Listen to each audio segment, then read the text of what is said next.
இமயமலை அடிவாரத்தில் ஒரு மடம். அங்கே ஒரு சன்னியாசி இருந்தார். அவர்கிட்ட ஒருத்தர் வந்தார். சுவாமி, ஆசையை உதற நினைக்கிறேன், முடியல, ஒட்டிக்கிட்டே வருது அப்படின்னாராம். இப்படி உட்கார, ஒரு கதை சொல்கிறேன் அப்படின்னு சொல்லி அவர் சொல்ல ஆரம்பித்தாராம். அவர் சொன்ன கதை என்னென்னா, ஒரு ஊரில் ஒரு ஆள் இருந்தான். அவன் பேர் குப்புசாமி. அவங்ககிட்ட எப்பவும் ஒரு பழைய தொப்பி இருக்கும், விடவே மாட்டான். அதனால் அவனை எல்லோரும் தொப்பி சாமி அப்படின்னு தான் கூப்பிடுறது வழக்கம். ஒரு புது தொப்பி வாங்கிக்கப்படாதாப்பா அப்படின்னு நண்பர்கள்லாம் சொல்லி பார்த்தாங்க. பணத்துக்கு எங்கே போவேன் அப்படின்னு விட்டானா. பணம் வச்சுருக்கான், செலவு பண்ண மனசு வரல, மகா கஞ்சன். பழைய பாட்டில்கள்லாம் வாங்கி விற்றுக்கிட்டு இருந்தான். அப்படி ஒரு தடவை பழைய கண்ணாடி சாமான்களை ஏலத்தில் எடுத்தப்போ அதில் ஒரு அருமையான சென்ட்டு பாட்டில் கிடச்சிது. உடனே ஒரு ஐடியா பண்ணான். அந்த சென்ட்டை சின்ன சின்ன பாட்டில்களில் அடைச்சி ஜன்னல் ஓரமாக அடுக்கி வச்சுட்டான். அதை விற்றா நிறைய பணம் கிடைக்குமே, அதனால். இதுக்கு இடையில் ஒரு நாள் அவன் அப்படியே உட்காந்துருந்தான். அந்த நேரம் நண்பன் வந்தான். ஏண்டா, உன் பழைய தொப்பியை மாற்றப்படாதா? ஊரில் எல்லோரும் கேலி பேசுகிறாங்களே ஒன்று தொப்பி சாமின்னு அப்படின்னு சொல்லி கேட்டிருக்கான். இந்த சென்ட்டு பாட்டில் விற்றதும் பணம் வரும், அதுக்கப்புறம் பார்க்கலாம் அப்படின்னு நானா இவன். சரி வா, நீச்சல் குளத்துக்கு போயிட்டு வருவோம் அப்படின்னு கூப்பிட்ருக்கான் நண்பன். 2 பேரும் போனாங்க. அதே நேரம் அந்த ஊர் நீதிபதியும் அங்கே குளிக்க வந்தாராம். அவர்கிட்ட இருந்தது விலை வசந்த ஒரு புது தொப்பி. அதை அங்கே இருந்த ஸ்டாண்டில் மாட்டிவிட்டு குளிக்க போனார். இதுக்கிடையில் குப்புசாமி குளிச்சுட்டு வந்தான். அவனுடைய பழைய தொப்பியை காணலை. அந்த புது தொப்பியை பார்த்தா இது நண்பனுடைய வேலை தான் அப்படிங்கிறதாக புரிஞ்சுக்கிட்டு அதை எடுத்து மாட்டிகிட்டு வந்துட்டான். நீதிபதி குளிச்சுட்டு வந்து பார்க்குறாரு, தொப்பியை காணும்.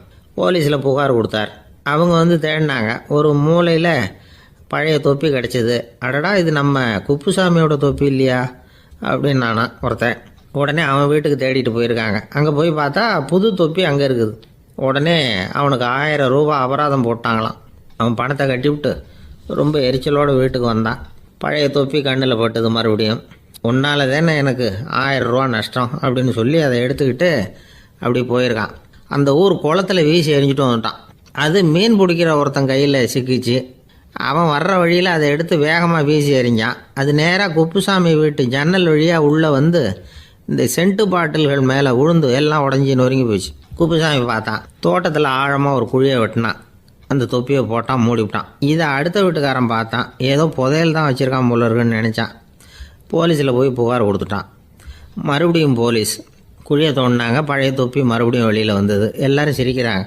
அன்னைக்கு ராத்திரியே அந்த தொப்பியை எடுத்துக்கிட்டு நேராக புறப்பட்டான். ஒரு கல்லில் அதை சேர்த்து கட்டி குடிநீர் தொட்டி இருக்கும்ல, அதில் போட்டுட்டு வந்துட்டான். இனிமேல் என்ன பண்ணும் பார்ப்போன்னு. ஒரு நாள் திடீர்னு குழாயெல்லாம் அடைப்பட்டு போச்சு.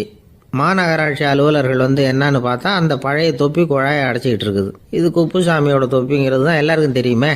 உடனே குடிநீரை பாழாக்கணத்துக்காக குப்புசாமிக்கு கோர்ட்டு 2500 ரூபா அபராதம் போட்டுவிட்டுது. அதையும் கட்டிவிட்டு வெளில வந்தான். கடைசியாக முடிவு பண்ணான். ஒரு நெருப்பு குச்சியை கிழிச்சான். தொப்பியை கொளுத்தினான். எரிஞ்சுது. எடுத்து வெளில எரிஞ்சான். கொஞ்ச நேரத்தில் தீ அணைப்பு படம் வந்துட்டுது. ஆமாம், இவன் எடுத்து எரிஞ்சது வெளியில் விழுந்து வீட்டு கூரையே பற்றிக்கிட்டு எரிய ஆரம்பிச்சுட்டுது. அவனோட பணத்தாசையும் அதோடு சேர்ந்து எரிஞ்சு போச்சான். இப்படி ஒரு கதை. இந்த கதையை சொல்லி முடித்தார் அந்த இமயமலை அடிவாரத்தில் இருந்த சன்னியாசி. இப்போ அந்த குப்புசாமி எங்கே இருக்கிறான்னு கேட்டார் எதிரில் இருந்தவர். இதோ உன் எதிரிலே இருக்கிறான், நான் தான் அந்த குப்புசாமி அப்படின்னாரான் அந்த சன்னியாசி. அந்த குப்புசாமி கிட்ட இருந்தது மாதிரி ஒரு பழைய தொப்பி நம்ம ஒவ்வொருத்தர்கிட்டையும் உண்டு. அதை எப்படி தொலைக்கிறதுன்னு தெரியாமல் தடுமாறிக்கிட்டு இருக்கிறோம். அது என்ன தொப்பிங்கிறீங்களா? அதுதான் நம்மை சூழ்ந்திருக்கிற மாயை அப்படிங்கிறார் சுவாமி சின்மயானந்தர். மெய்ஞானம் கிடைக்கிறப்போ மாயை எரிஞ்சு போகும் அப்படிங்கிறது அவருடைய கருத்து. நம்மால் ஒருத்தர் வேகமாக ஓடி வந்தார். காலில் மாட்டியிருந்த பழைய செருப்பு 2 ஆவேசமாக தூக்கி ஒரு கிணத்துல போட்டுட்டு வெறுங்காலோடு நடந்து வந்துக்கிட்டு இருக்கிறார். ஏன் அப்படி பண்ணீங்க அப்படின்னு கேட்டோம். அந்த செருப்புக்கு சொந்தக்காரன் பின்னாடி வந்துக்கிட்டு இருக்கிறான், அதனால் அப்படி பண்ணேன் அப்படிங்கிறார் இவர். ஒருத்தர் மனசில் நிம்மதி இல்லாமல் உட்காந்துருந்தார். என்ன சார் விஷயம் அப்படின்னு விசாரித்தேன். அகலக்கால் வச்சுட்டேன், அதுதான் அவதிப்படுறேன்னார். விவரமாக சொல்லுங்கன்னு. வீடு கட்டணும்னு ஆரம்பித்தேன், வேலை பாதியிலேயே நிற்கிது, கையில் பணம் இல்லை அப்படின்னார். இது மாதிரி ஆசாமிகள் பல பேரை நீங்கள் பார்த்துருக்கலாம். இவங்கெல்லாம் சுலபமாக மன அழுத்தத்துக்கு ஆளாயிடுறாங்க. மன உளைச்சல், அதாவது ஸ்ட்ரெஸ் அப்படின்னு சொல்கிறோமே, அதுக்கு அடிப்படையான சில காரணங்கள் உண்டு. அதாவது மிகையாக திட்டமிடுதல் அப்படிங்கிறதும் ஒரு முக்கியமான காரணம். நடைமுறை சாத்தியம் என்னங்கிறத மனசில் வச்சுக்கிட்டு எந்த திட்டத்தையும் தீட்டணும், அப்போ தான் அது சரியாக வரும். ரெண்டாவது காரணம் என்ன தெரியுமா? ஒரே நேரத்தில் பல்வேறு செயல்களில் ஈடுபடுறது. தொலைபேசியில் பேசிக்கிட்டே கையில் இருக்கிற கடிதத்தை படிச்சுக்கிட்டே எதிரில் உட்காந்துக்கிட்டு இருக்கிறவருக்கும் அப்பப்போ பதில் சொல்லிக்கிட்டு மனசில் பல்வேறு சிந்தனைகளை அப்படியே ஓட விட்டுக்கிட்டு இருக்கிறது, இதுவும் மன அழுத்தத்தை உண்டாக்குது. மூணாவது காரணம், எதிலேயும் வெற்றி மட்டும் எதிர்பார்க்குற ஒருதலைப்பட்சமான ஆர்வம். நாம் தொட்டதெல்லாம் வெற்றியாகவே முடியணும் அப்படின்னு எதிர்பார்க்குறவங்க ஏதாவது ஒன்றில் தோல்வியை கண்டால் தோண்டு போயிடுறாங்க. எப்படியும் முடியலாம்ங்கிற எண்ணம் ஏற்கனவே நமக்குள்ளே இருந்துட்டுதுன்னா அந்த அவஸ்தை வராது. அதனால் அதுவும் நம்ம வளர்த்து கொள்ள வேண்டிய ஒரு குணம். மன உளைச்சல் ஏற்படுறதுக்கு இன்னொரு காரணம், எதையும் வேகமாக செஞ்சுடணும் அப்படிங்கிற துடிப்பு. அந்த துடிப்பே மனசை அழுத்த ஆரம்பிச்சிடும். எந்த ஒரு காரியத்திலையும் தாமதமோ இடையூறோ ஏற்பட்டால் அதை பொறுத்துக்கிற மனப்போக்கம் வேணும். அது இல்லாதவங்க அழுத்தத்துக்கு ஆளாயிடுறாங்க. சில பேர் வேலைன்னு எந்த நேரம் பார்த்தாலும் வேலையே கதின்னு கிடப்பாங்க. பொழுதுபோக்குக்கோ உடற்பயிற்சிக்கோ குடும்பத்தில் உள்ளவங்க அல்லது நண்பர்கள் கூட கலந்துரையாடவோ கொஞ்சம் கூட நேரம் ஒதுக்க மாட்டாங்க. இந்த சுபாவம் மன அழுத்தத்தை உண்டு பண்ணும். இதையெல்லாம் புரிஞ்சுக்கிட்டு அதிலிருந்து விடுபடுறது எப்படின்னு யோசிக்கணும். வல்லுநர்கள் இது தொடர்பாக சில யோசனைகளை சொல்லி வச்சிருக்கிறாங்க. அது என்னன்னா, வாழ்க்கைங்கிறது பிரச்சனைகளால் பின்னப்பட்ட ஒன்று. அது எப்போவுமே முடிவடையாத ஒரு தொடர்கதை அப்படிங்கிறத முதல்ல நாம் புரிஞ்சுக்கணும். ஒரே நேரத்தில் ஒரு காரியத்தில் மட்டுமே நாம் கவனம் செலுத்தணும். அடுத்தவங்க காரியத்தில் தலையிடக்கூடாது. எதையும் பேச ஆரம்பிக்கிறதுக்கு முன்னாடி நம்மை நாமே கேட்டுக்க வேண்டிய கேள்வி 2. 1, நான் சொல்ல போகிறது ரொம்ப முக்கியமானதா? 2வது, நான் சொல்கிறத அவங்க கேட்கறதுக்கு ஆசைப்படுறாங்களா? நான் பேசுறதுக்கு அது சரியான நேரம் தானா? இதை யோசித்து பார்த்ததுக்கப்புறம் எதையும் பேச ஆரம்பிக்கணும். முடிஞ்ச அளவுக்கு வளைந்து போகிற சுபாவத்தை வளர்த்துக்கணும். நம்ம நேரம் விலை மதிப்பு இல்லாதது. அதை வீணாக்கக்கூடாது. சிரிக்க தெரியலனாலும் பரவாயில்ல, முகத்தில் கொஞ்சம் புன்முறுவலாவது காட்டணும். இதெல்லாம் ரொம்ப முக்கியம். அடுத்தவங்க ஏதாவது செஞ்சால் உடனே நன்றி சொல்ல மறக்கக்கூடாது. தினமும் கொஞ்சம் நேரத்தை தனிமையில் செலவு பண்ணணும். மன உளைச்சலிருந்து விடுபடுறதுக்கு 3 முக்கிய வழிகள் சொல்கிறாங்க. அதை சுருக்கமாக ரெட் அப்படின்னு சொல்கிறாங்க. RED ஆங்கில எழுத்தில். அந்த முதல் எழுத்து R, அது என்னென்னா ரிலாக்ஸேஷன், அதாவது இடை ஓய்வு. 2வது E எக்ஸர்சைஸ், உடற்பயிற்சி. 3வது டயட், திட்டமிட்ட உணவு முறை. அதனால் தியானம், மூச்சு பயிற்சி இதெல்லாம் இந்த இடை ஓய்வுக்கு வழிகள். எந்த வேலையையும் தொடர்ந்து செய்யக்கூடாது. எல்லார்கிட்டையும் கலகலப்பாக பழகணும். மாதத்துக்கு ஒரு நாளாவது குடும்பத்தோடு வெளியில் போயிட்டு வரணும். சுலபமான உடற்பயிற்சிகளை செய்யலாம். உடற்பயிற்சிங்கிறது நமக்காக நாம் செய்கிற ஒரு நீண்டகால முதலீடு அப்படின்னு சொல்லுவாங்க. அதாவது லாங் டேர்ம் இன்வெஸ்ட்மெண்ட்டாக. அளவோடு சாப்பிட்ணும், மெதுவாக சாப்பிட்ணும். இதெல்லாம் கொஞ்சம் மனசில் வச்சுக்கிட்டு நடந்துக்கிட்டால் மகிழ்ச்சியாக வாழலாம். சில பேர் சாப்பாட்டு விஷயத்தில் ரொம்ப அக்கறை எடுத்துக்கிறது உண்டு. ஒரு குண்டு ஆசாமி சாப்பிட உக்காந்தார். முதல்ல ஒரு மாத்திரை சாப்பிட்டார். எதுக்குன்னு கேட்டோம். பசி எடுக்கிறதுக்குன்னார். சாப்பிட்டு முடித்தார். பிறகு மறுபடியும் ஒரு மாத்திரை சாப்பிட்டார். இது எதுக்குன்னு கேட்டோம். சாப்பிட்டது ஜீரணமாகறதுக்கு அப்படின்னார். ஒரு அரசனும் அமைச்சரும் ஒரு நாள் ரொம்ப சாவகாசமாக பேசிக்கிட்டு இருந்தாங்களாம். அரசன் அமைச்சரை பார்த்து ஒரு கேள்வி கேட்டிருக்கார். ஏங்க அமைச்சரே, ஆசை இல்லாத ஒரு மனுஷனால் இருக்க முடியுமா அப்படின்னு. ஏன் முடியாது? துறவி அப்படிங்கிறவங்கெல்லாம் அப்படிப்பட்டவங்க தானே அப்படின்னாராம் அமைச்சர். அவங்கெல்லாம் உண்மையிலேயே ஆசையை விட்டவங்க தானா அப்படின்னு கேட்டாராம் ராஜா. அப்படி தான் இருக்கணும் அப்படின்னாராம் அமைச்சர். அப்படின்னா ஆசையே இல்லாத ஒரு உண்மையான துறவியை நான் பார்க்கணுமேன்னார். அது என்ன பிரமாதம், அதுக்கு நான் ஏற்பாடு பண்ணுறேன் அப்படின்னு விட்டார் இவர். சொல்லிவிட்டு உடனே புறப்பட்டு போனார். அங்கே இங்கே தேடினார். அப்புறம் தான் அவருக்கு புரிஞ்சுது உண்மை துறவியை கண்டுபிடிக்கிறது எவ்வளவு கஷ்டமான காரியம்னு. இருந்தாலும் ராஜா கிட்ட சொல்லியாச்சே, உண்மை துறவியை காட்டுறேன்னு. இப்போ என்ன பண்ணுறது? ராஜா கிட்ட சொன்னபடி நடக்கலைன்னா அவருக்கு கோவம் வந்துடும். அமைச்சர் ஒரு யோசனை பண்ணார். அவருக்கு ஒரு வழி தெரிஞ்சுது. அதுதான் சரின்னு முடிவு பண்ணார். அதாவது அந்த ஊரில் அவருக்கு தெரிஞ்ச நாடக நடிகர் ஒருத்தர் இருக்கிறார். நல்லா நடிப்பார். அவரை போய் பார்த்தார். இதை பாருப்பா, எனக்காக நீ ஒரு காரியம் செய்யணும்னார். என்னன்னு கேட்டார் அவர். நீ ஒரு துறவி மாதிரி கொஞ்ச நேரத்துக்கு நடிக்கணும். ராஜா உன்னை பார்த்துட்டு போகிற வரைக்கும் நடி, அது போதும். அதுக்காக உனக்கு 10,000 ரூபா தரேன் அப்படின்னார். அவர் எந்த காலத்தில் இவ்வளவு பணத்தை மொத்தமாக பார்த்துருக்கார். அதனால் உடனே சரின்னு ஒத்துக்கிட்டார். அமைச்சர் வந்து அரண்மனைக்கு திரும்பி வந்தார். என்ன அமைச்சரே, இன்னுமா ஒரு உண்மையான துறவி கிடைக்கலன்னார். உண்மையான துறவி ஒருத்தரை இப்போ தான் கொஞ்ச நேரத்துக்கு முன்னாடி பார்த்து பேசிவிட்டு வர்றேன். அவர் நம்ம ஊருக்கு வெளியில் குளத்தங்கரையில் உள்ள ஒரு ஆலமரத்துக்கு அடியில் உட்காந்துருக்கிறார் அப்படின்னார் இவர். அப்படின்னா உடனே புறப்படுங்க அப்படின்னார் ராஜா. பரிவாரங்களோடு புறப்பட்டார். அங்கே அந்த மரத்தடியில் அந்த ஆள் வேஷம் போட்டுக்கிட்டு துறவி மாதிரி உட்காந்துருக்கிறான். ராஜா நேராக போனார். அந்த துறவி காலில் பொத்துன்னு விழுந்து வணங்கினார். உடனே ராணி அவர் காலில் விழுந்தாங்க. அடுத்தபடியாக அமைச்சர் விழுந்தார். அவருக்கு தெரியும் இது நம்ம ஆள் தான்னு. இருந்தாலும் என்ன பண்ணுறது, நேரம். அப்புறம் பரிவாரங்கள்லாம் துறவி காலில் விழுந்து ஆசீர்வாதம் வாங்கிட்டாங்க. ராஜா அப்புறமா தங்கத்தட்டில் பொண்ணையும் பொருளையும் வச்சு அந்த துறவிகிட்ட ரொம்ப பணிவாக நீட்டுறார். தாங்கள் தயவு பண்ணி இதை ஏற்றுக்கணும் அப்படின்னு வேண்டிக்கிட்டார். அந்த துறவி பற்று இல்லாமல் அதை பார்த்தார். எல்லாத்தையும் திறந்துட்ட எனக்கு இதெல்லாம் எதுக்காக அப்படின்னு சொல்லி அதை மறுத்துட்டாராம்.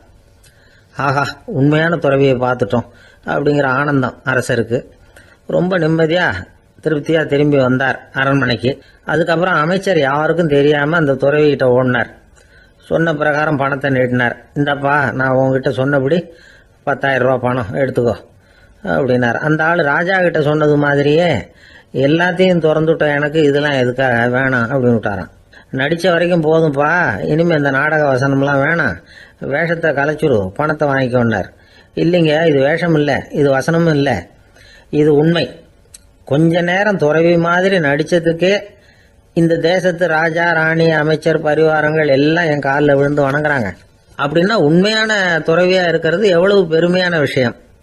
நான் உண்மையான துறவியாக ஆக போகிறேன், அப்படி முடிவும் பண்ணிட்டேன் அப்படின்னார் அந்த நடிகர்.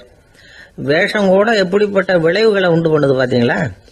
நம்மால் ஒருத்தன் ரொம்ப வசதியாக தான் இருந்தான். ஒரு நாள் அவன் சொத்து பூரா திருட்டு போயிட்டுது. அதுக்கப்புறம் இவன் துறவி மாதிரி ஆயிட்டான். ஊர் ஊராக சுற்றினான். ஒரு குருநாதரை தேடி கண்டுபிடிச்சான். அவர்கிட்ட சீடனா சேர்ந்துக்கிட்டான். அவனை பார்த்து ஒருத்தர் கேட்டார், நீ உண்மையான சீடன் தானான்னு. இல்லைங்க, சீடன் மாதிரி நடிச்சுக்கிட்டு இருக்கிறேன் அப்படின்னா.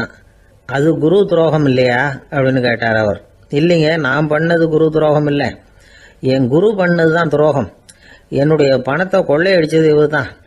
அதை எங்கே வச்சிருக்காருன்னு கண்டுபிடிக்கிறதுக்காக தான் இவர்கிட்ட வந்து சீடனா சேர்ந்துருக்கிறேன் அப்படின்னானா. காசி தேசத்துல ஒரு வேடன் இருந்தானா. அவன் வழக்கம் போல காட்டுக்கு வேட்டையாட போயிருக்கிறான். ஒரு மானுக்கு நேரா குறி பார்த்து அம்பை விட்டுருக்கான். குறி தவறி போய் அந்த அம்பு ஒரு பெரிய மரத்து மேல போய் குத்திக்கிட்டுது. விஷம் தடவுன அம்பு. அதனால மரம் வீணா போயிட்டுது. அதுல இருந்த இலை காய் எல்லாம் உதிர ஆரம்பிச்சுட்டுது. கொஞ்ச நாள்ல அந்த மரம் பூரா காஞ்சி அப்படியே பட்டு போச்சு. அந்த மரத்துல ஒரு பொந்து, அதுல ஒரு கிளி ரொம்ப காலமா இருந்துகிட்டு இருக்குது. அந்த மரம் நல்லபடியா வளமா இருந்த காலத்துல நிறைய பறவைகள் அதுல தங்கி இருந்தது. மரம் காய ஆரம்பிச்சதும் அந்த பறவையெல்லாம் யோசிக்க ஆரம்பிச்சது. சரி, இனிமே இந்த மரம் நமக்கு சரிப்பட்டு வராது, வேற இடம் பார்க்க வேண்டியதுதான் அப்படின்னு நினைச்சு ஒவ்வொன்னா பறந்து போக ஆரம்பிச்சுட்டுது. கடைசியில தங்கி இருந்தது அந்த ஒரு கிளி மட்டும்தான். அது அந்த மரத்தை விட்டுட்டு எங்கேயும் போறதுக்கு பிரியப்படல. ஏன்னா அதுக்கு அந்த மரத்து மேல அவ்வளவு அன்பு. இறை தேடுறதுக்கு கூட அந்த கிளி வெளியே போறது இல்ல. சாப்பிடாம இருந்தா உடம்பு என்னத்துக்கு ஆகும். கிளி ரொம்ப வாடி போயிட்டுது. சத்தம் போட்டு கத்த கூட அதால முடியல. அந்த கிளி இப்படி நடந்துக்கிறது தேவலோகத்துல இருந்த இந்திரனுக்கே ரொம்ப ஆச்சரியமா இருந்ததுதான். நேர்ல போய் அந்த கிளிய பார்த்துட்டு வந்தா தேவையில்லைன்னு தோணுச்சு அவனுக்கு. உடனே தேவலோகத்தில இருந்து புறப்பட்டு பூலோகத்துக்கு வந்து சேர்ந்தான் இந்திரன். ஒரு சாதாரண மனுஷன் மாதிரி அந்த கிளிக்கு முன்னாடி போய் நின்னான். ஏ கிளியே, உனக்கு என்ன பைத்தியமா? இந்த மரத்துல இலையும் இல்ல, காயும் இல்ல, கிளையெல்லாம் காஞ்சி போய் எப்போ ஒடிஞ்சு விழலாம்னு நேரம் பார்த்துக்கிட்டு இருக்குது. நீ இன்னமும் இதையே கட்டிக்கிட்டு அழுதுகிட்டு இருக்கிறிய. உன் கூட இருந்த மற்ற பறவைகள்லாம் பாத்தியா? இதே காட்டுல உள்ள செழிப்பான மரங்கள்ல போய் கூடு கட்டிக்கிட்டு சுகமா இருந்துகிட்டு இருக்கு.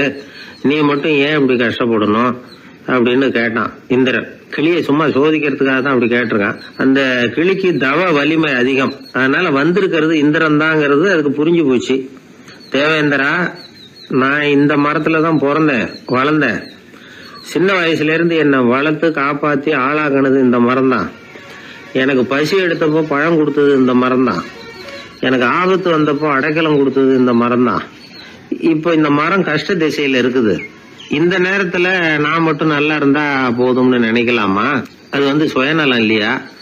இப்படி இது துன்பப்படுற காலத்துல நானும் இது கூட இருந்து துன்பத்தை சகிச்சுக்கிறது தான் நியாயம். உதவி செஞ்சவங்களை உதறி தள்ளுறது நல்லது இல்லைங்கிறது உங்களுக்கே தெரியும்.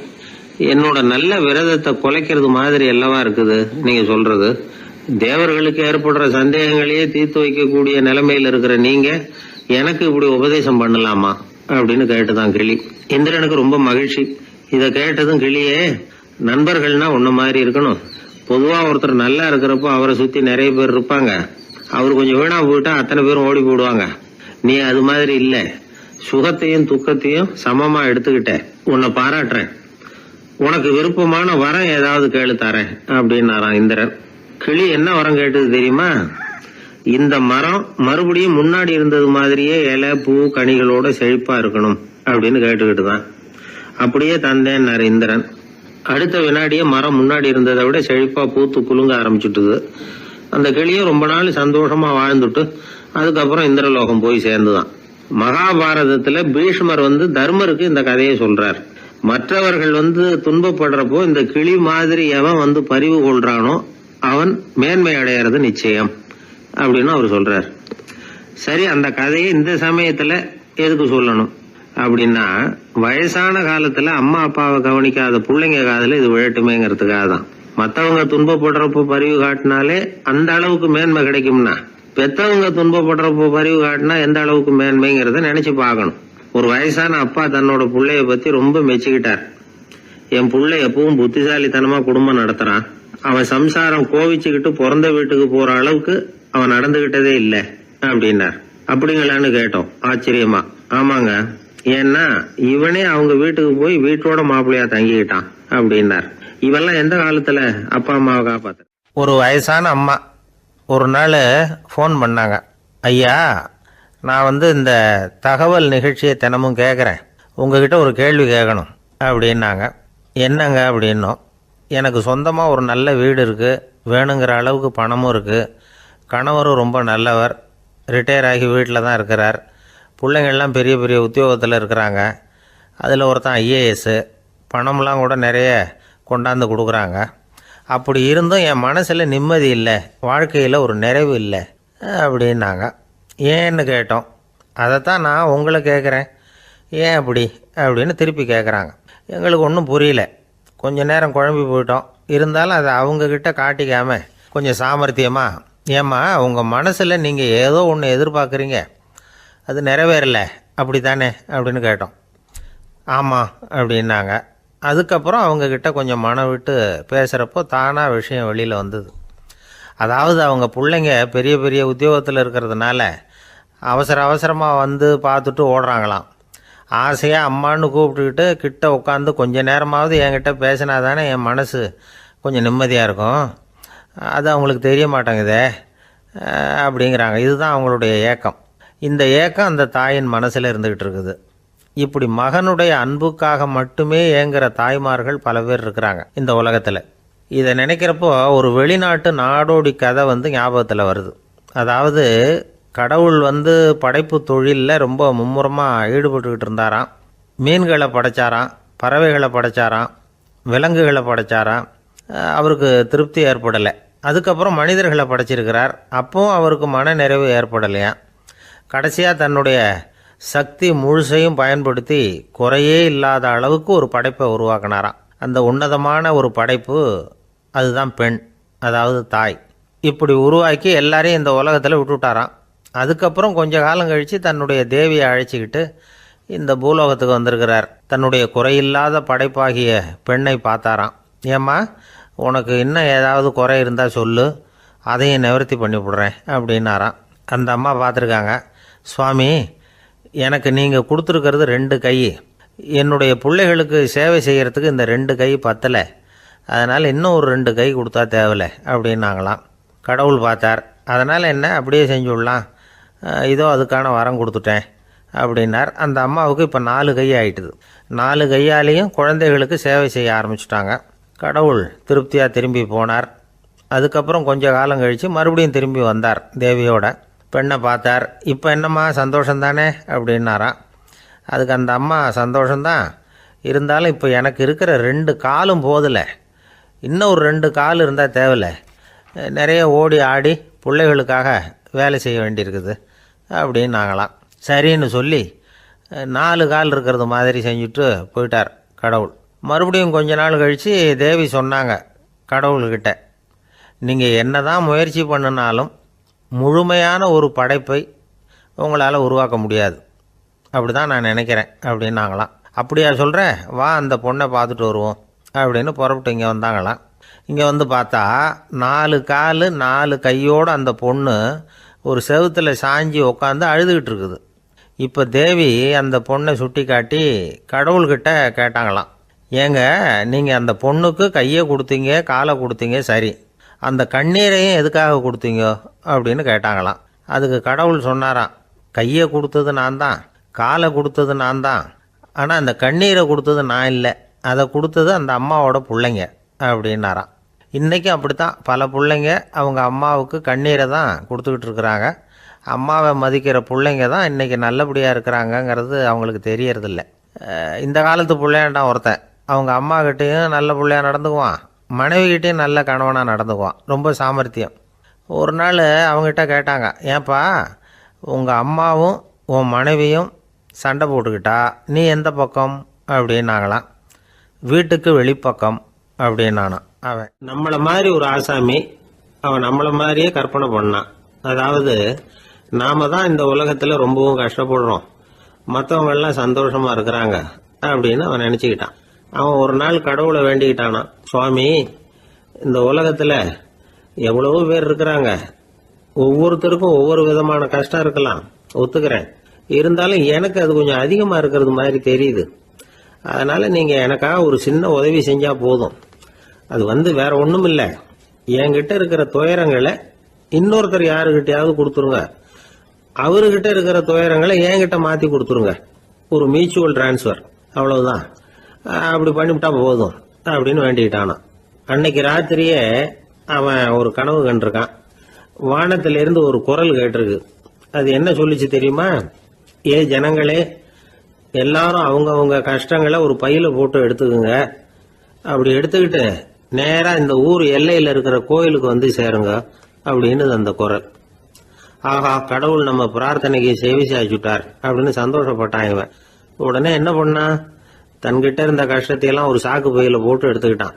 வீட்டை விட்டு வெளியில வந்தான். தெருவில் இறங்கி நடக்கிறான். அங்க பார்த்தா ஏகப்பட்ட பேர் ஆளுக்கு ஒரு பைய தூக்கிக்கிட்டு கோயிலுக்கு போயிட்டு இருக்கிறாங்க.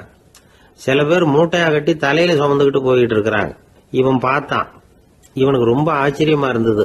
ஏன்னா எல்லாரும் வச்சிருக்கிற பைய இவன் பைய விட பெருசா இருந்தது.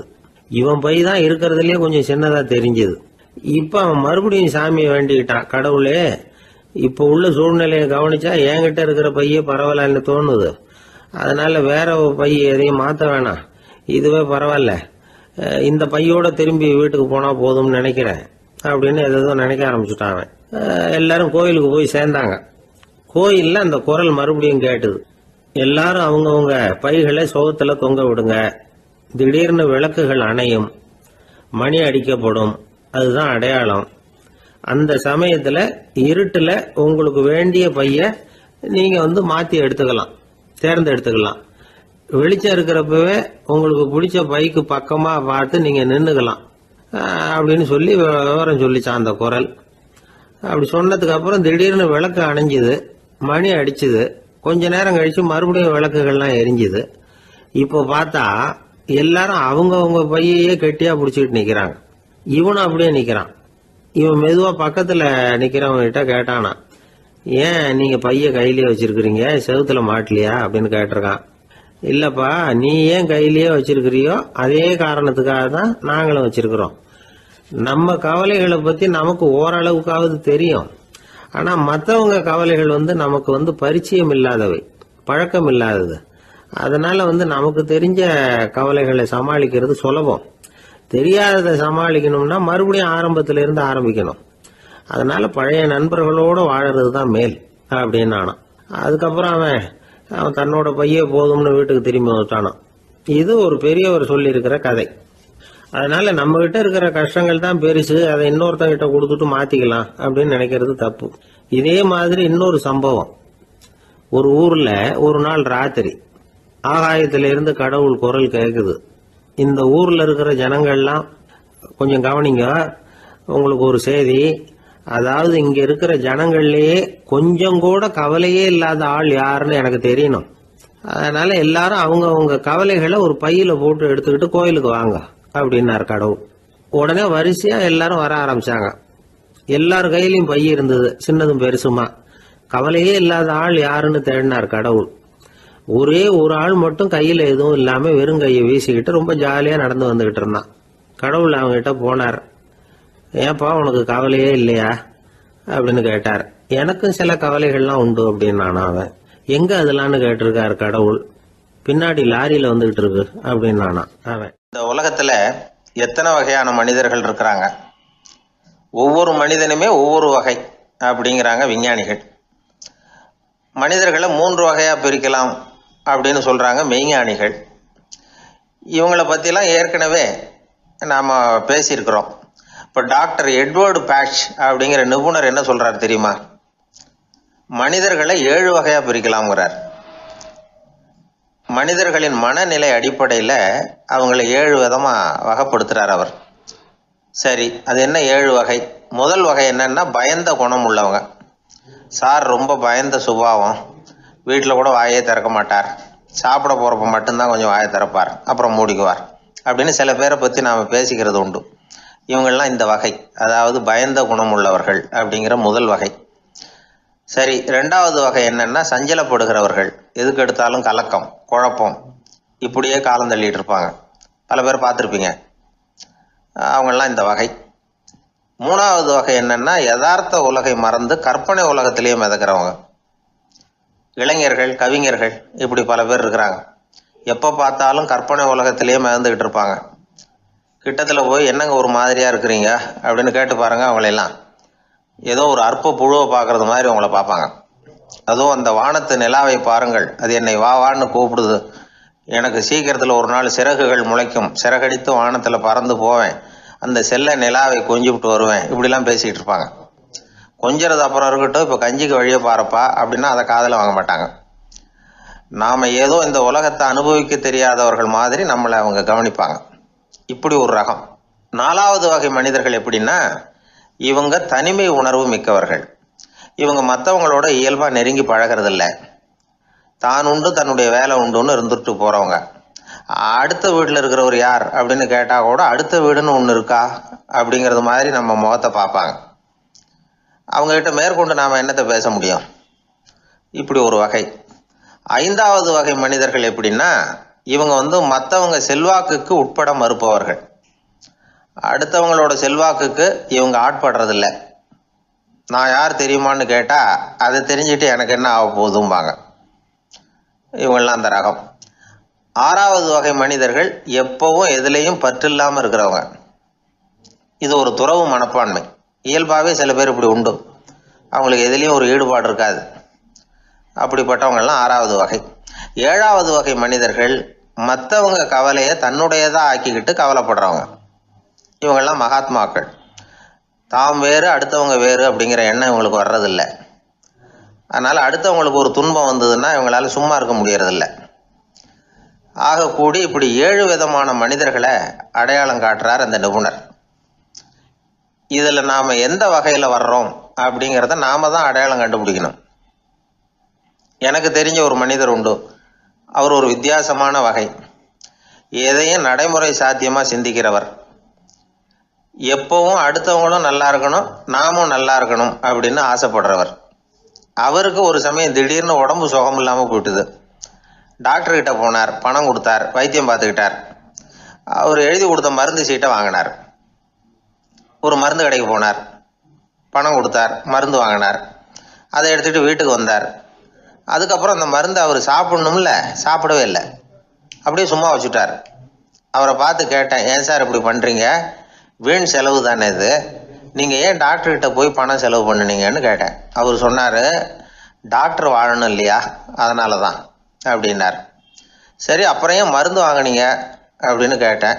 மருந்து கடைக்காரர் வாழணும் இல்லையா, அதனால தான் அப்படின்னார். சரி, அப்புறம் ஏன் வாங்கின மருந்து சாப்பிடாம வச்சுட்டீங்க அப்படின்னதுக்கு, நான் வாழணும் இல்லையா அதனால தான் அப்படின்னார்.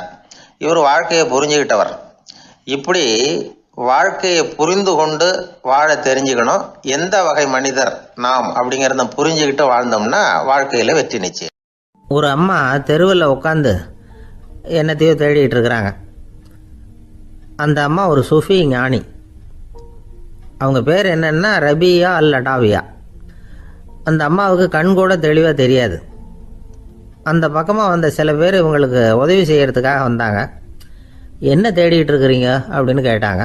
இதுக்கு அந்த அம்மா, அந்த கேள்வி அவ்வளோ முக்கியத்துவம் இல்லை, நான் தேடிட்டு இருக்கிறேன், உங்களால் முடிஞ்சால் எனக்கு உதவி பண்ணலாம் அப்படின்னாங்களாம்.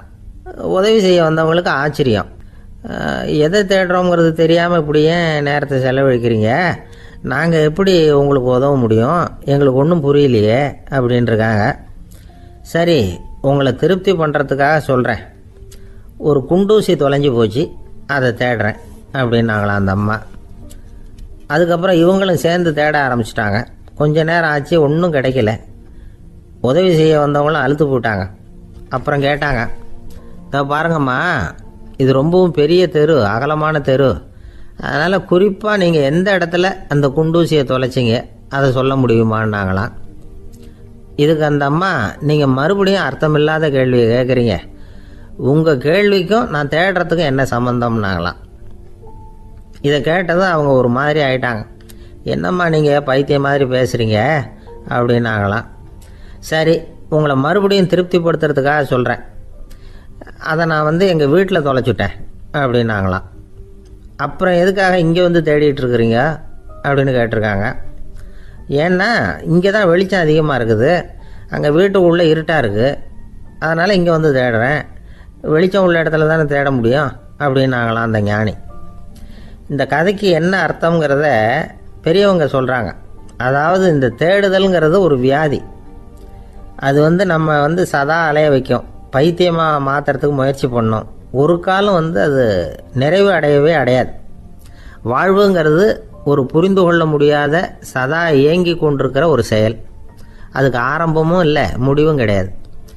எதையோ தேடணும் அப்படிங்கிற உந்துதல் நமக்குள்ளே இருக்கும், ஆனால் குறிப்பாக எதை தேடிட்டு இருக்கிறோம் அப்படிங்கிறது புரியாது. அப்படி ஏதாவது ஒன்றை தேடி அடைஞ்சிடுறோம்னு வச்சுக்கோங்க, உடனே ஒரு அதிருப்தி வந்துடும். அதனால் வாழ்க்கைங்கிறது சலிப்பு நிறைந்தது அப்படிங்கிற எண்ணத்தை உண்டாக்கிக்கிறோம். ஒன்று அடைஞ்சதுக்கு அப்புறம் இன்னொன்று தேட ஆரம்பிச்சிருவோம். ஆக இந்த தேடல்ங்கிறது நாம் ஒன்று அடைஞ்சாலும் அடையாவிட்டாலும் தொடர்ந்து நடந்துக்கிட்டு தான் இருக்கும். இதுக்கு முடிவே கிடையாது. இந்த உண்மையை நாம் நல்லா புரிஞ்சுக்கணும் அப்படிங்கிறது பெரியவங்களுடைய கருத்து. ஏழையும் தேடுறான், பணக்காரனும் தேடுறான், நோயாளியும் தேடுறான், நோய் இல்லாதவனும் தேடுறான், அதிகாரம் உள்ளவனும் தேடுறான், அதிகாரம் இல்லாதவனும் தேடுறான், முட்டாளும் தேடுறான், அறிவாளியும் தேடுறான். ஆனால் யாரும் இதை தான் தேடி சாதிக்க போகிறோம், இதுதான் முடிவு அப்படின்னு திட்டவட்டமாக சொன்னதில்லை. ஒன்று அடைஞ்சதும் இன்னொன்று தேட ஆரம்பிச்சிடுறாங்க, அவ்வளோதான். அதாவது உங்களின் தேடுபவர் உங்கள் உள்ளே தான் இருக்கிறார், அவரை தேடி கண்டுபிடியுங்கள். இதுதான் ஞானிகள் நமக்கு சொல்லுகிற ஒரு ஆலோசனை. நம்மால் ஒருத்தன் ஜெயிலில் இருந்தான்.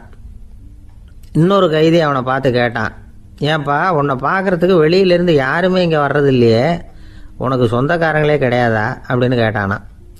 ஏன் இல்லை, எனக்கு சொந்தக்காரங்க நிறைய பேர் உண்டு, அவங்க என்னை பார்க்க வராததுக்கு காரணம் வேற அப்படின்ட்டுருக்கான் இவன். என்ன காரணம்னு கேட்டான் அவன். அதுக்கு இவன் சொன்னானா, அதுக்கு என்ன காரணம்னா அவங்க எல்லாரும் இங்கே உள்ளேயே இருக்கிறாங்க அப்படின்னான். ஒருத்தன் எப்படி நடந்துக்கிறாங்கிறத வச்சு தான் அந்த ஆள் எப்படிங்கிறத நாம் முடிவு பண்ணுறோம். ஆளுமைன்னு சொல்கிறோம்ல, அதுக்கு சூழ்நிலைகளை ஆளுகின்ற தன்மை அப்படின்னு விளக்கம் கொடுக்குறார் ஒரு உளவியல் நிபுணர். சரி, ஒரு மனிதனுடைய ஆளுமையை உருவாக்குகிற விஷயங்கள் என்னென்ன?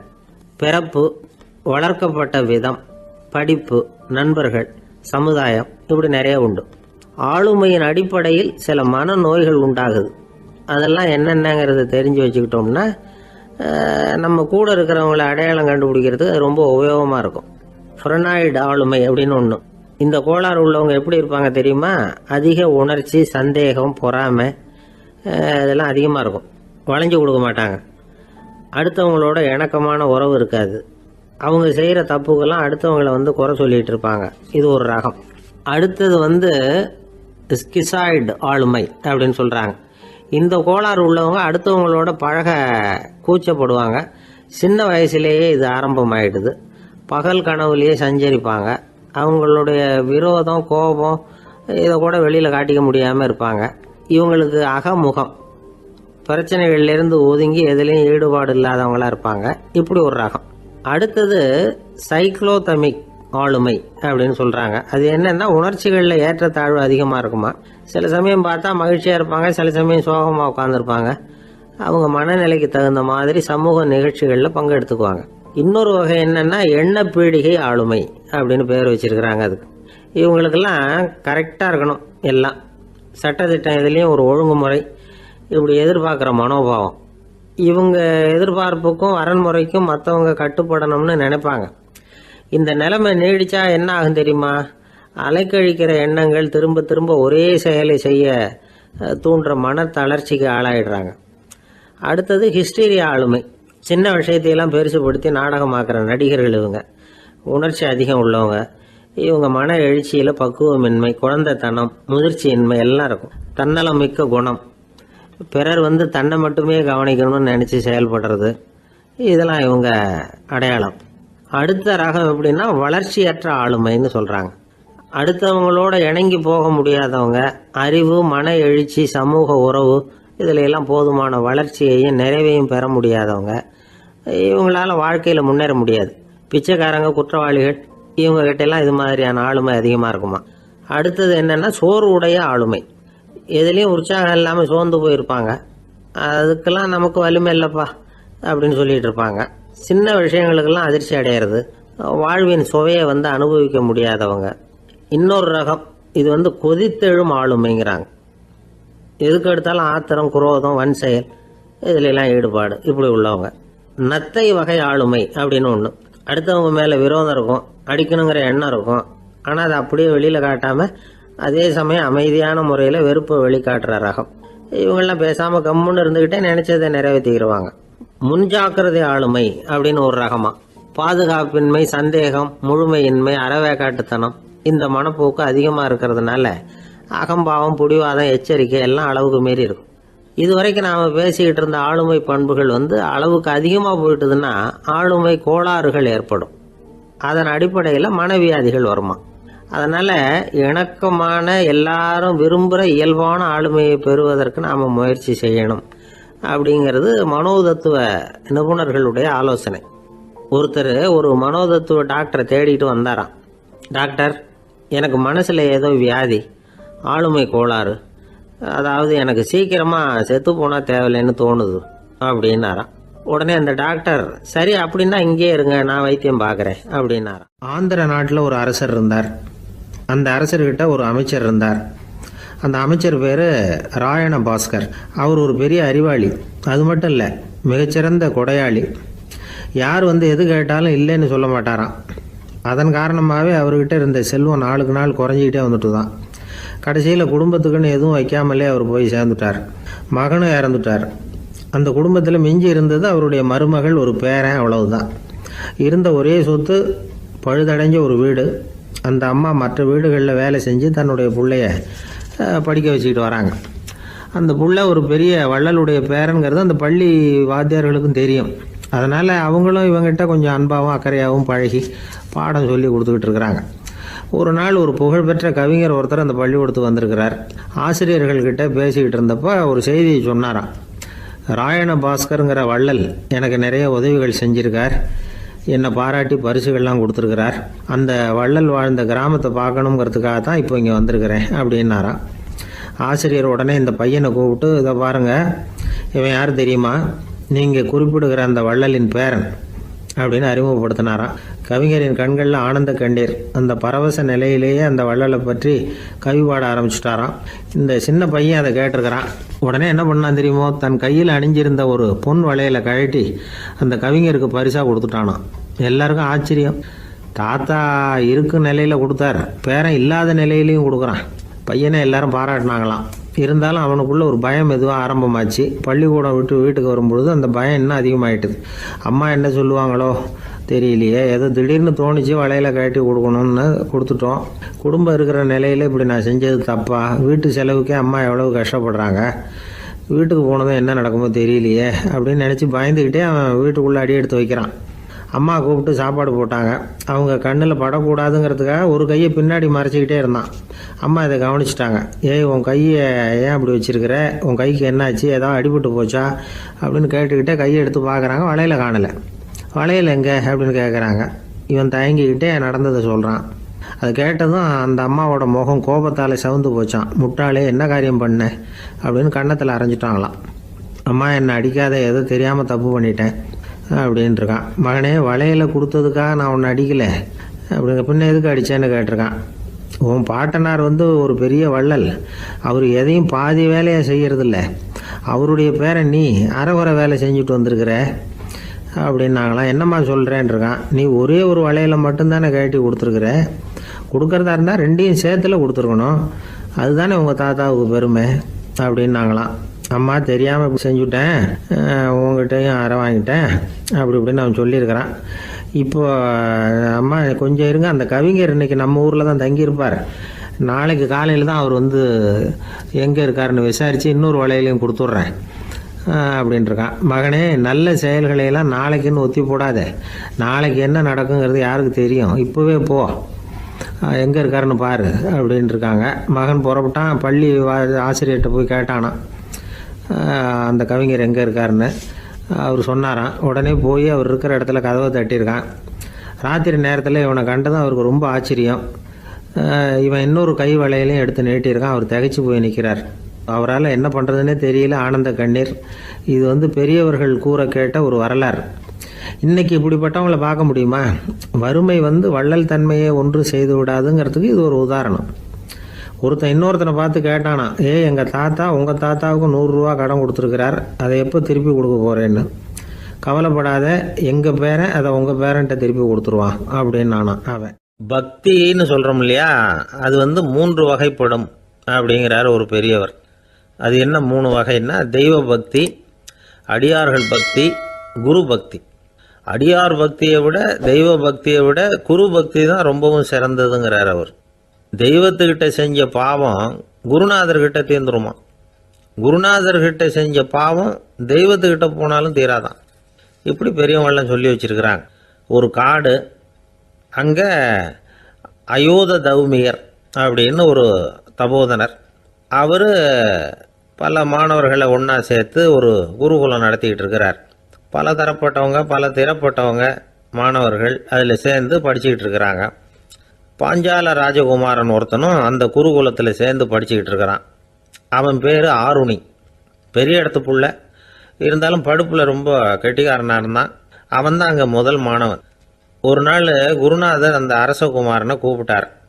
நம்ம குருகுலத்துக்கு சொந்தமான வயலில் தண்ணீர் பெருகி வெள்ளம் பயிரை அழிக்குதான்.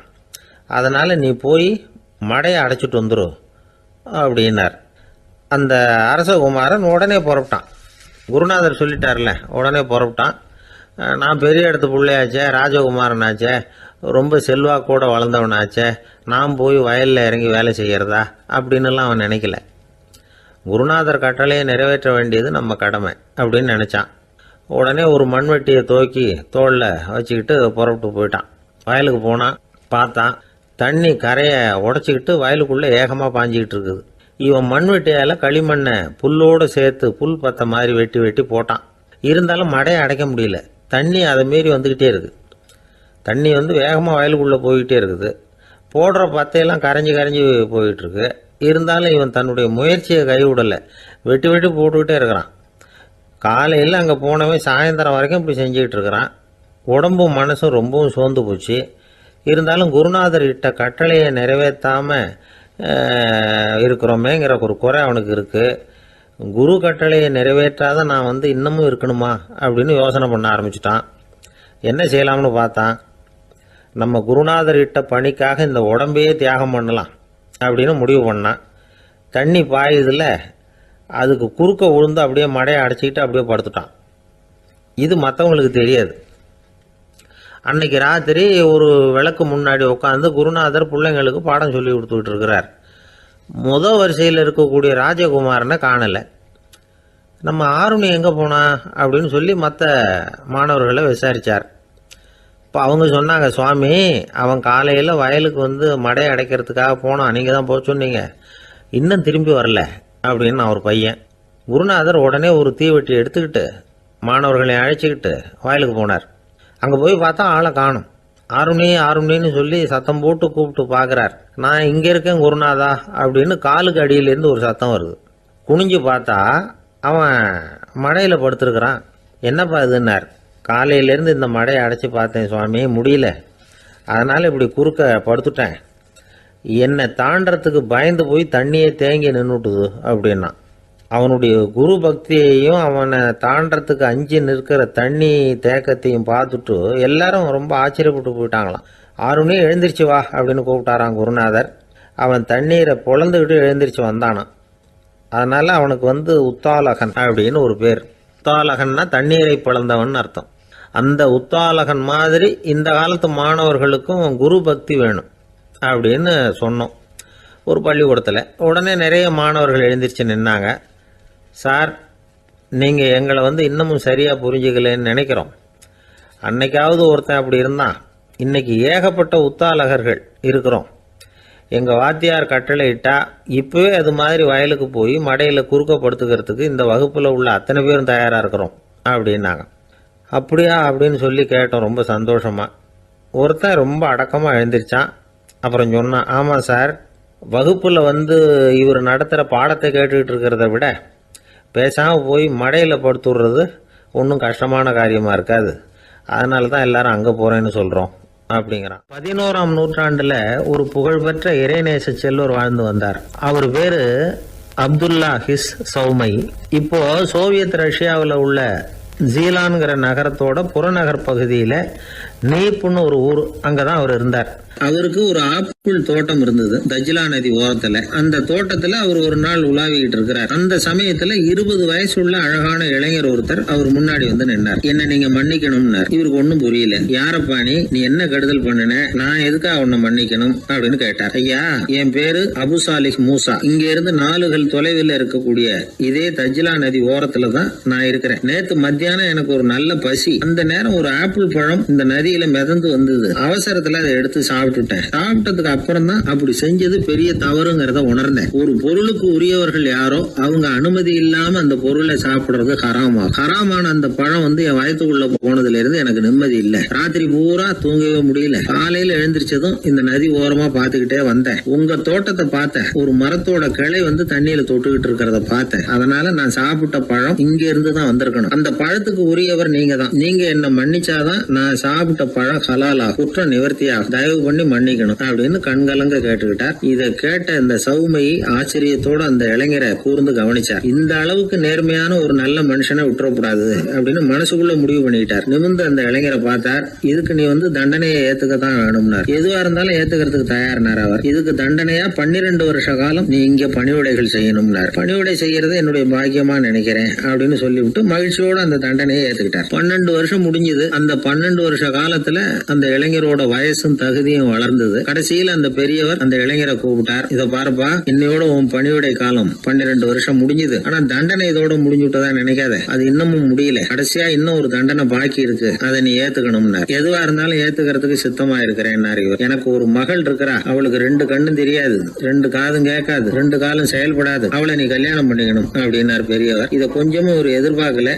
திகைச்சார். அடுத்த நிமிஷம் சரி, இதையும் நான் மனப்பூர்வமா ஏத்துக்கிறேன். இறைநேசர் செல்வர் சௌமை அவர்களுடைய புதல்வி பாத்திமாவுக்கும் இளைஞர் அபு சாலிஹ் மூசாவுக்கும் அடுத்த சில தினங்கள்ல முறைப்படி திருமணம் நடந்தது. திருமணத்துக்கு அப்புறம் மணமகளை பார்த்த அந்த இளைஞர் திகைச்சு போயிட்டார். ஏன்னா அந்த பெரியவர் சொன்னதுக்கு நேர்மாறா இருந்தார். பாத்திமா உடல் குணம் எதுவும் கிடையாது, ரொம்ப அழகா இருந்தாங்க. மறுநாள் சௌமை அபு சாலிஹை கூப்பிட்டு இதுக்கு விளக்கம் சொன்னாராம். என் மகளுக்கு கண்ணு தெரியாதுன்னு சொன்னதுதான் சொல்லியிருந்த நேத்து முன்னாடி சொன்னேன். அது எந்த விதமான தீய காட்சிகளும் அவ கண்ணுக்கு தெரியாதுன்னு தான் அர்த்தம். காது கேட்காதுன்னு சொன்ன தீய விஷயங்களை அவ கேட்க மாட்டான்னு அர்த்தம். கால்கள் செயல்படாதுன்னு சொன்ன வீட்டை விட்டு தீமையான இடங்களுக்கு அவ போக மாட்டான்னு அர்த்தம் அப்படின்னா. 12 வருஷத்துக்கு முன்னாடி உன்னை முதல் முறையா பார்த்தப்பவே உண்மை வந்து என்னுடைய சீடரா மானசீகமா ஏத்துக்கிட்டேன் அப்படிங்கிற விவரத்தையும் சொன்னாராம். இந்த இளைஞர் அபு சாலிஹ் பிற்காலத்துல ஒரு பெரிய ஆன்மீக மேதையா உயர்ந்தார். அந்த தம்பதிகளுக்கு 60வது வயசுல ஒரே ஒரு குழந்தை பிறந்தது. அந்த ஃபாதர் ஜிலானி முஹைத்தீன் ஆண்டகை, அதாவது அந்த குழந்தை தான் ஆன்மீக பேரரசர் முஹைத்தீன் ஆண்டகை.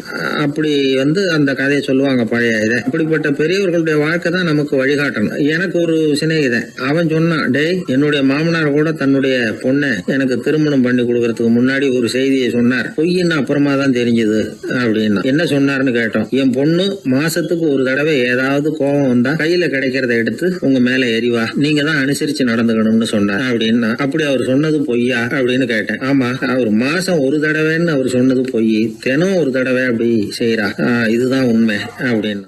ஒருத்தர் ஓடி வந்தார். இன்னொருத்தரை பார்த்து, சார் உங்க சைக்கிளை ஒரு நாள் இரவல் கொடுங்களேன், பக்கத்து ஊருக்கு போயிட்டு வர வேண்டியிருக்கு அப்படின்னார். இவர் சைக்கிளை கொடுத்து பத்திரமா கொண்டுட்டு போங்கன்னார். சார் இதை பத்திரமா கொண்டு போறேன், கவலையே வேணாம், ஏன்னா இது உங்களோட சைக்கிள் அப்படின்னு நான் நினைக்கல, என்னோட சைக்கிளா நினைக்கிறேன் அப்படின்னார். அதுக்கப்புறம் தான் இவருக்கு உண்மையாவே பயம் வந்துட்டுது. ஏன்னா அவர் சொன்னது மாதிரி அதை தன்னோட சைக்கிளாவே நினைச்சு தள்ளிட்டு போட்டா என்ன பண்றது? எது எதை நம்முடையதா நினைக்கணுங்கிறதுக்கு ஒரு வரையறை இருக்கு. சில பேர் ஆபீஸையே வீடா நினைச்சு விடுறது உண்டு. அப்படிப்பட்டவங்க கூட வீட்டை ஆபீஸா நினைக்கிறது இல்லை. ஏன்னா வீட்டில் இவர் ஆபீஸரா நடந்துக்க முடியறதில்ல. இதெல்லாம் ஒரு பக்கம் இருக்கட்டும், இப்போ விஷயத்துக்கு வருவோம். பொறியியல் மேதை டாக்டர் விஸ்வேஸ்வரய்யா இருந்தார் இல்லையா, பாரத ரத்னா விருதெல்லாம் கொடுத்தாங்களே. ஆபீஸ் வேலை வேற, சொந்த வேலை வேற அப்படிங்கிறதுக்கு ஒரு உதாரணமா இருந்தவர் அவர். மைசூர் மகாராஜா கிட்ட திவானா இருந்தார். அவர் ஒரு நாள் அரசாங்க வேலை காரணமா வெளியூர் போயிருந்தார். ஹாசன்கிற ஊருக்கு பக்கத்துல ஒரு பயண மாளிகை, அங்க தங்கிவிட்டார். ராத்திரி அங்க தங்கி இருந்துட்டு விடிஞ்சதும் ஊருக்கு திரும்புறதாக திட்டம். ராத்திரி தூங்குறதுக்கு ரொம்ப நேரம் ஆயிட்டுது. ரொம்ப நேரம் வரைக்கும் அரசாங்க சம்பந்தப்பட்ட வேலைகளையே பார்த்துக்கிட்டு இருக்கிறார். அரசாங்க ஃபைல்கள் நிறைய இருந்தது. அதையெல்லாம் ஒவ்வொன்றா எடுத்தார், படித்து பார்த்தார், பரிசீலனை பண்ணார். அதில் எழுத வேண்டியதை எழுதினார், கையெழுத்து போட்டார். ஒரு வழியாக அந்த வேலையெல்லாம் முடிஞ்சுது. அதுக்கப்புறம் என்ன பண்ணார்னா, தன்னுடைய சூட்கேஸை திறந்தார். அதிலிருந்து 2 மெழுகுவத்தியை எடுத்து கொளுத்தி வச்சார். அந்த பயண மாளிகையில் அது வரைக்கும் எரிஞ்சுக்கிட்டு இருந்த மின்சார விளக்குகளை அணைச்சுட்டார். அதுக்கு பிறகு அந்த மெழுகுவத்தி வெளிச்சத்தில் சில புத்தகங்களை தொடர்ந்து படிக்க ஆரம்பிச்சிட்டார். அந்த பயண மாளிகையில பணியாளராக இருந்தவர் இதை பார்த்துட்டு ஓடி வந்தார். மறுபடியும் மின் விளக்கு போடுறதுக்காக போனார். விஸ்வேஸ்வரய்யா அதை பார்த்துட்டு போட வேணாம்ட்டாராம். இது வரைக்கும் நான் அரசாங்க அலுவல்களை கவனிச்சுக்கிட்டு இருந்தேன், அதனால மின் விளக்குகள் அப்போ எரிஞ்சதுல தப்பு இல்லை. இப்போ நான் புத்தகம் படிச்சுக்கிட்டு இருக்கேன், இது என்னுடைய சொந்த வேலை, இங்க இருக்கிற மின் விளக்கு அதுக்காக ஏன் எரியணும் அப்படின்னு கேட்டாராம். இப்ப இருக்கிற சில அரசு பணியாளர்கள் கிட்ட இந்த சம்பவத்தை பேச்சோட பேச்சா சொல்லி பார்த்தேன். அவங்களால இதை ஜீரணிக்கவே முடியல. நேர்மை தேவைதான் சார், அதுக்காக அவ்வளவு தூரத்துக்கு அது தேவையா அப்படிங்கிறாங்க. விஸ்வேஸ்வரய்யா அப்படி பண்ணினது தான் ஒரு நேர்மையாளர் அப்படின்னு இந்த உலகத்துக்கு நிரூபிக்கணுங்கிறதுக்காக இல்லை. தான் அப்படி நடந்து காட்டினா தன்னை சுத்தி இருக்கிறவங்களும் அதை கேள்விப்படுறவங்களும் முடிஞ்ச அளவுக்கு பொது வாழ்க்கையில அரசு பணியில நேர்மையை கடைபிடிக்க முயற்சி பண்ணலாமே அப்படிங்கிறதுக்காகத்தான். இப்பவும் சில பேர் இருக்கிறாங்க, இவங்க ஆபீஸ் வேற வீடு வேறன்னு நினைக்கிறது இல்லை, அவ்வளவு உரிமை. ஒருத்தர் அப்படிதான், அவருக்கு அவசரமா 5000 ரூபாய் தேவைப்பட்டது. ஆபீஸ் பணத்தை எடுத்துக்கிட்டார். அந்த நேரம் பார்த்து ஆடிட் வந்துட்டுது, ஆப்பிட்டுக்கிட்டார். விசாரணை நடக்குது. அவர் சொல்றார், சார் நான் நேரம் காலம் பார்க்காம ஆபீஸில் வேலை செய்வேன், ஏன்னா அதை என்னோட ஆபீஸா நினைக்கிறேன்.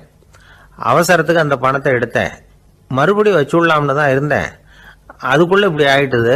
நீங்க என்ன நினைச்சாலும் சரி, நான் ஆபீஸ் வேற வீடு வேற அப்படின்னு நினைக்கிறது இல்லை, அது என்னோட சுபாவம் அப்படின்னார். விசாரணை பண்ணவர் தீர்ப்பு வழங்கினார். உங்க சுபாவத்துக்கு மதிப்பு கொடுத்து நானும் தீர்ப்பு வழங்குறேன். நீங்க கொஞ்ச நாள் ஜெயிலில் இருந்துட்டு வாங்க, அது உங்களுக்கு கஷ்டமா இருக்காதுன்னு நினைக்கிறேன். ஏன்னா அங்க போனாலும் நீங்க உங்க சுபாவப்படி வீடு வேற ஜெயில் வேறன்னு நினைக்க மாட்டீங்க அப்படின்னாராம். உபயோகமா இருக்கு அப்படின்னார். உடனே பார்வை இல்லாத அந்த பெரியவர் சொன்னாரு, வெளிச்சம்னு ஒண்ணு உண்மையிலேயே இருக்குதா அப்படின்னு கேட்டாராம். உண்மையிலேயே வெளிச்சம் இருக்குங்க அப்படின்னு சொல்லி இருக்கிறாங்க, அதை நான் நம்ப மாட்டேன் அப்படின்னாரா அவரு. சூரியன் இருக்கு, சந்திரன் இருக்கு, நட்சத்திரம் இருக்கு அப்படின்னு எல்லாம் சொல்லி பார்த்துருக்குறாங்க, அதையெல்லாம் ஒத்துக்கிறேன்.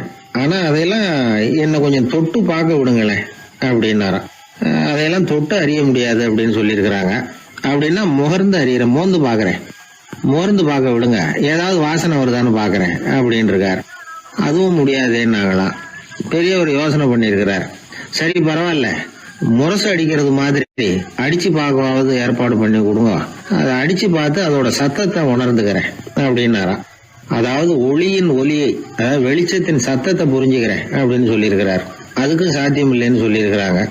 சரி, அதுவும் முடியலன்னா அந்த வெளிச்சத்துல கொஞ்சம் எடுத்து என் கையில கொடுங்க, வாயில போட்டு சாப்பிட்டு பாக்குறேன் ருசி எப்படி இருக்குன்னு அப்படின்னு சொல்லி பார்த்திருக்காரு. எந்த வகையிலயும் அவரை அதை ஒத்துக்க வைக்க முடியல. சுத்தி இருந்தவங்க எல்லாம் குழம்பி போயிட்டாங்க. என்னங்க, நாங்க சொல்றத நீங்க நம்பலையா அப்படின்னு கேட்டிருக்காங்க. என்னுடைய 4 புலன்களுக்கும் புலப்படாத ஒன்ன நான் மாயை அப்படிங்கிறேன். நீங்க என்ன அவமானப்படுத்துறதுக்காக இப்படி சொல்றீங்கன்னு நினைக்கிறேன். ஏதோ உங்களுக்கு எல்லாம் பார்வைன்னு ஒண்ணு இருக்கிறதாகவும் அது எனக்கு இல்லைங்கிறதாகவும் சொல்லி என்ன நீங்க அவமதிக்கிறீங்க அப்படின்னார். தர்க்க சாஸ்திரத்துல மேதையான அந்த பெரியவர். சுத்தி இருந்தவங்க பார்த்தாங்க, வெளிச்சம் இருக்குங்கிறத இவர் நம்பணும், இவரை நம்ப வைக்கணும் அப்படின்னா அது புத்தரால தான் முடியும் அப்படின்னாராம் ஒருத்தர். சரி, அவர்கிட்டயே போவோம் அப்படின்னு சொல்லி எல்லாரும் அவர்கிட்ட போய் சேர்ந்தாங்க. விவரத்தை சொன்னாங்க. புத்தர் சிரிச்சாராம். எப்படிப்பட்டதுன்னு நான் நினைக்கிறேனோ, அதாவது உண்மை, அப்படித்தான் அவரும் நினைக்கிறார். எதையும் அனுபவபூர்வமா உணர்ந்தாதான் நம்ப முடியும். ஒளிய அனுபவித்து அறியாத வரையில அது இருக்கிறதா இல்லையா அப்படிங்கிற கேள்விக்கு இடம் கிடையாது. அதனால அவரு அதை நம்பாததும் சரிதான் அப்படின்னு சொன்னாராம் புத்தர். அதுக்கப்புறம் சொல்லியிருக்கார், உங்களை குணப்படுத்தி விடலாம், உங்களுக்கு தேவை ஞானி கிடையாது, உங்களுக்கு தேவை மருத்துவர் அப்படின்னாரா. ஒரு டாக்டர் கிட்ட அழைச்சிட்டு போயிருக்கிறாங்க. பார்வை கிடைச்சிட்டுது. வெளிச்சத்தை கண்டதும் அவர் மகிழ்ச்சி அடைஞ்சார். புத்தரை வணங்கினார். நான் வாதம் பண்ணேன், நீங்க எதிர்வாதம் பண்ணல, என்னுடைய பிரச்சனை மருத்துவரால் தான் தீரும் அப்படின்னு சொல்லி எனக்கு பார்வை கிடைக்க செஞ்சீங்க அப்படின்னாராம். மனித குலத்துல ரொம்ப அதிகமானவர்கள் நிலைமை இப்படித்தான். கண்ணை மூடிக்கிட்டு அதை சரின்னு ஒருத்தர் வலியுறுத்தி சொல்லிட்டு இருந்தா அவருக்கு உதவுறது அப்படிங்கிறது முடியாத காரியம். இந்த காலத்துல சில பேர் கண்களை திறந்துகிட்டே சில காரியங்கள் பண்ணுவாங்க. அது தப்புன்னு அவங்களுக்கு பின்னாடிதான் புரியும். ஒருத்தர் தன்னுடைய வலது காலில் கட்டு போட்டுக்கிட்டு அப்படி வந்தார். என்ன ஆச்சுன்னு விசாரிச்சாங்க.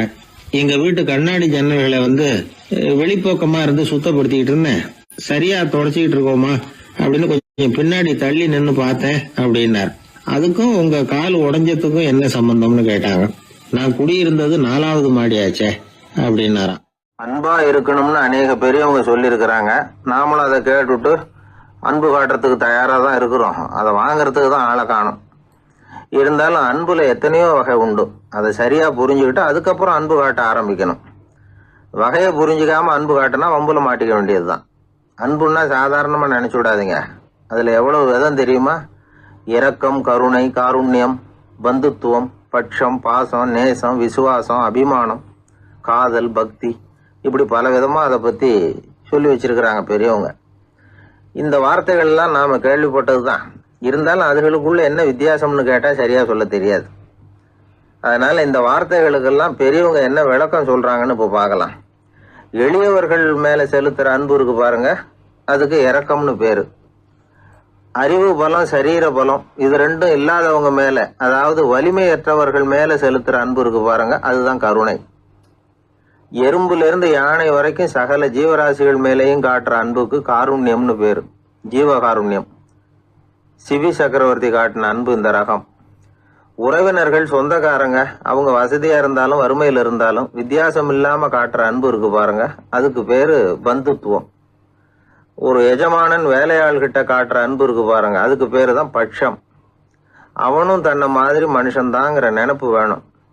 ஒரு தாய் தன்னுடைய குழந்தை மேல, ஒரு குழந்தை தன்னுடைய தாய் மேல செலுத்துற அன்புக்கு பாசம்னு பேரு.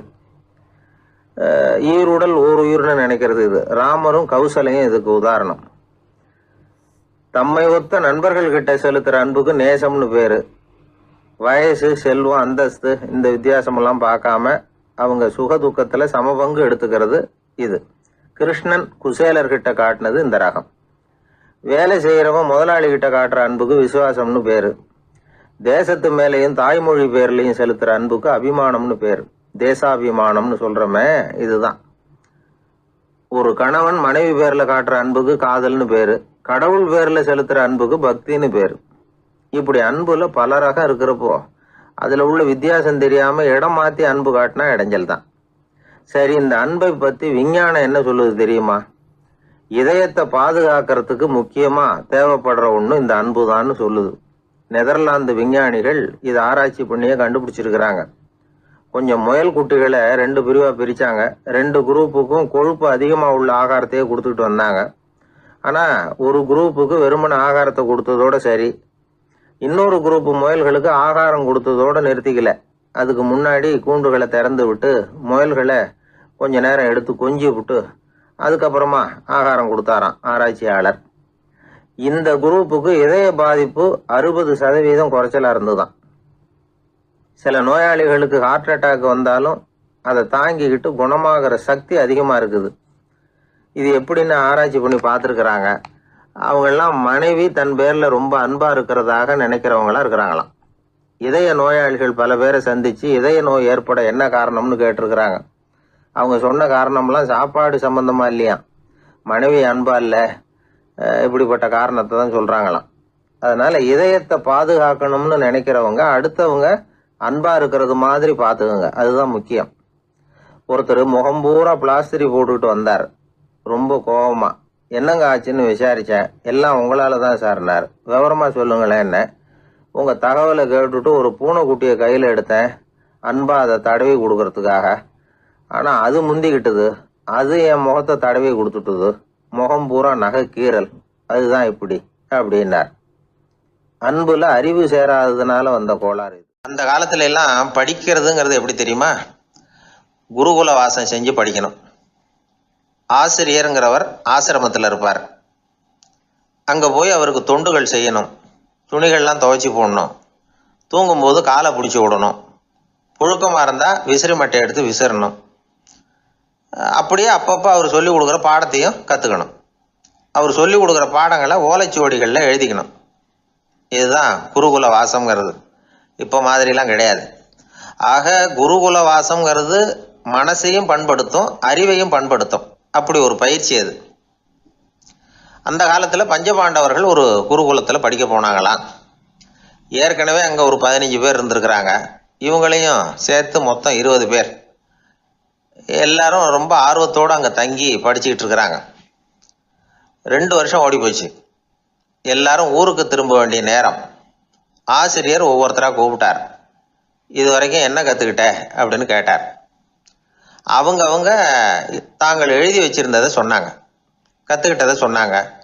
அங்கே படிக்க வந்தவங்க எல்லாருமே புத்திசாலிகள். அது மட்டும் இல்லை, பல பேர் அரச குடும்பத்தை சேர்ந்தவங்க, இளவரசர்களாக வேற இருக்கிறவங்க.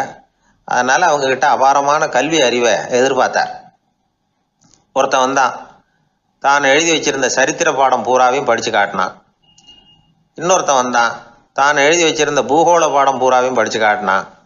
இப்படி ஒவ்வொருத்தராக வந்து அவங்க படித்தது என்னங்கிறத படித்து காட்டிவிட்டு போனாங்க. கடைசியாக தர்மர் வந்தார். பேசாமல் நிற்கிறார்.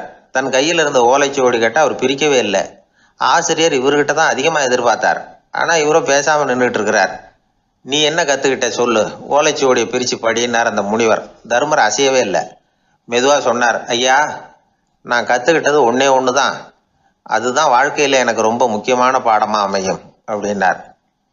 என்னது, என்கிட்ட 2 வருஷ காலமாக படிச்சு விட்டு கடைசியில் கற்றுக்கிட்டது ஒன்றே ஒன்று தானா அப்படின்னார் முனிவர். அவருக்கு ஒன்றும் புரியல. மற்ற மாணவர்களை விட இவர் பண்புகளில் உயர்ந்தவர், அறிவில் சிறந்தவர், வயசில் முதிர்ந்தவர். இவரே இப்படி சொன்னால் மற்றவங்க நிலைமை என்னத்துக்கு ஆறுது? அவங்க ரொம்பவும் கெட்டு போயிடுவாங்களே அப்படின்னு அவர் யோசனை பண்ணார். தர்மா, நல்லா யோசனை பண்ணி பதில் சொல்லு. 2 வருஷமாக நீ வந்து கற்றுக்கிட்டது என்ன அப்படின்னு தானே நான் கேட்குறேன். அதை கொஞ்சம் யோசனை பண்ணி சொல்லுன்னார் முனிவர் கொஞ்சம் கோபமா. தர்மர் முகத்தில் எந்த மாறுதலுமே இல்லை. இல்லையா, 2 வருஷமாக நான் கற்றுக்கிட்ட முக்கியமான பாடம் ஒன்றே ஒன்று தான்னார். இப்போ அந்த முனிவருக்கு கோபம் அதிகமாக வந்துடுச்சு. ஏன்பா, உனக்கு வெக்கமா இல்லையா? உன்னை விட வயசில் குறைஞ்சவங்க எவ்வளவு பாடம் கற்றுக்கிட்டு இருக்கிறாங்க, எவ்வளவு விரிவாக அவங்க படித்து காட்டினாங்க. நீயும் கூட நிறைய குறித்து வச்சிருக்கிற போல இருக்கு, அதை ஏன் பிரித்து படிக்கக்கூடாது அப்படின்னார். ஐயா, நான் சொல்கிறது உங்களுக்கு ஏமாற்றமாக இருந்தால் என்னை மன்னிக்கணும். நான் ரொம்ப முக்கியமாக கற்றுக்கிட்டு இருக்கிறது ஒன்றே ஒன்று தான், மற்ற எதையும் சொல்கிறதுக்கு விரும்பலைன்னார். மாணவர்கள்லாம் சிரிச்சுட்டாங்க. முனிவருக்கு கோபம் அளவுக்கு மீறி வந்துட்டு ஓங்கி அரைஞ்சு விட்டார் தர்மரை அவர் கன்னத்தில். தர்மர் கண்ணை செவந்து போட்டுது, கண்கள் கலங்கி போச்சு. ஆனாலும் அவர் அமைதியை இழக்கலை, தலை குனிஞ்சு நிற்கிறார். இவருடைய புடிவாதம் முனிவருக்கு இன்னும் ஆத்திரத்தை உண்டாக்கி விட்டது. இன்னொரு கண்ணத்திலே அரைஞ்சார். எல்லாரும் பயந்து போய் அமைதியாக நின்றுட்டு இருக்கிறாங்க. முனிவர் கத்துறார், அப்படி நீ கற்றுக்கிட்ட அந்த முக்கியமான பாடம் தான் என்ன, அதையாவது சொல்லு அப்படின்னார். ஐயா, அதை மட்டும் ஒரு ஓலைச்சுவடியில் தனியாக குறித்து வச்சிருக்கிறேன், இந்தாங்க, இதை நீங்களே படித்து பாருங்கன்னார். தருமர் ஓலைச்சுவடியை நீட்டினார். முனிவர் அதை வாங்கி பிரித்தார், சத்தம் போட்டு படித்தார். என்ன எழுதியிருக்காருன்னா, எப்படிப்பட்ட சோதனை ஏற்பட்டாலும் நிதானம் இழந்து கோபத்துக்கு ஆளாகக்கூடாது அப்படின்னு. இதுதான் அந்த ஓலைச்சுவடியில் அவர் எழுதி வச்சிருந்தது. அந்த ஒரு கணத்திலேயே முனிவரும் எல்லா மாணவர்களும் தர்மரை புரிஞ்சுக்கிட்டாங்களாம். அவர் கற்றுக்கிட்டது ஏட்டு சுரக்காய் இல்லை, வாழ்க்கையில் பயன்படக்கூடிய முக்கியமான அனுபவ பாடம். முனிவர் கண்களில் கண்ணீர். தர்மரை அன்போடு கட்டி தழுவிக்கிட்டார். அப்புறம் சொன்னார், தர்மா, என்னை மன்னிச்சுரு, நீ மாணவன் இல்லை, ஆசிரியன். நான் இது வரைக்கும் தெரிஞ்சிக்காத அனுபவ பாடத்தை நீ இப்போ எனக்கு கற்றுக் கொடுத்துட்ட அப்படின்னு சொன்னாராம். அதனால் நிதானம் தவறக்கூடாதுங்கிறது ரொம்ப முக்கியமான ஒரு செய்தி. ஒரு ஆசிரியர் மாணவனை ஒரு கன்னத்தில் ஓங்கி அரைஞ்சுட்டார். இவன் நிதானம் தவறல, அமைதியாக நின்றுக்கிட்டு இருந்தான். அவர் ஒரு தடவை அரைஞ்சதும் எப்படி உன்னால் நிதானம் தவறாமல் இருக்க முடிஞ்சுது அப்படின்னு கேட்டாங்க நண்பர்கள். அவன் சொன்னான், நான் நிதானம் தவறி இருந்தா எங்கள் வாத்தியார் இன்னொரு கன்னத்துலையும் அரைஞ்சிருப்பார். அது